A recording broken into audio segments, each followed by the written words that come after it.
নমস্কার, সান্ডো টেনে সকলকে স্বাগত। আজ নিয়ে এসেছি অঙ্গনওয়াড়ি কর্মী ও হেল্পারদের পেশাগত সুযোগ সুবিধা নিয়ে।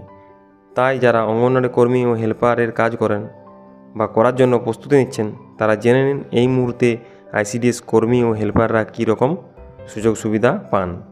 তাই চলো দেরি না করে শুরু করি।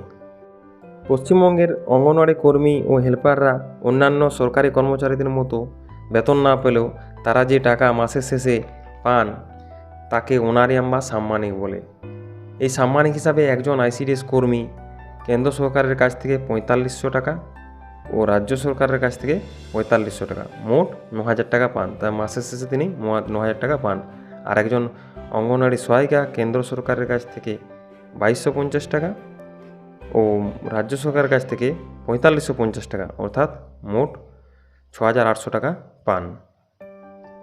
আইসিডিএস কর্মী ও হেল্পারের অবসরকালীন বয়স হলো ৬৫ বছর, অর্থাৎ ৬৫ বছর বয়সের পর তারা এই কাজ থেকে অবসর নেবেন। অবসর নেওয়ার পর তারা এককালীন ৫ লক্ষ টাকা করে পাবেন। তারপর তারা কোনো পেনশন অন্যান্য কর্মচারীদের মতো পাবেন না, ওই এককালীন ৫ লক্ষ টাকা পাবেন। এছাড়া তাদের আরেকটি আর্থিক সুবিধা হলো বোনাস, যেটা প্রতি বছর ঈদ বা দুর্গাপুজোর সময় দেওয়া হয়। এখনও পর্যন্ত বোনাস আছে ৬,০০০ টাকা।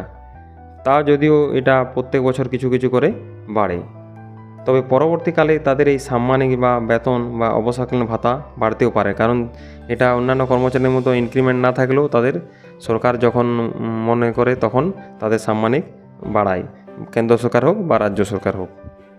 এছাড়া কেন্দ্র সরকারের তরফ থেকে অঙ্গনওয়াড়ি কর্মী ও হেল্পারদের একটি বিমা চালু আছে, যেটা হচ্ছে প্রধানমন্ত্রী সুরক্ষা বিমা যোজনা, যেটা বিনামূল্যে করা হয়। আগে পয়সা কাটতো ব্যাংক থেকে, এখন বিনামূল্যে আছে।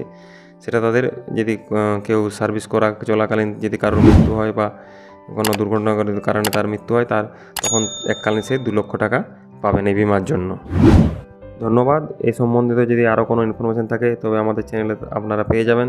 তাই যারা এই চ্যানেলে নতুন তারা চ্যানেলটিকে সাবস্ক্রাইব করুন, আর ভিডিওটি ভালো লাগলে অবশ্যই লাইক করুন।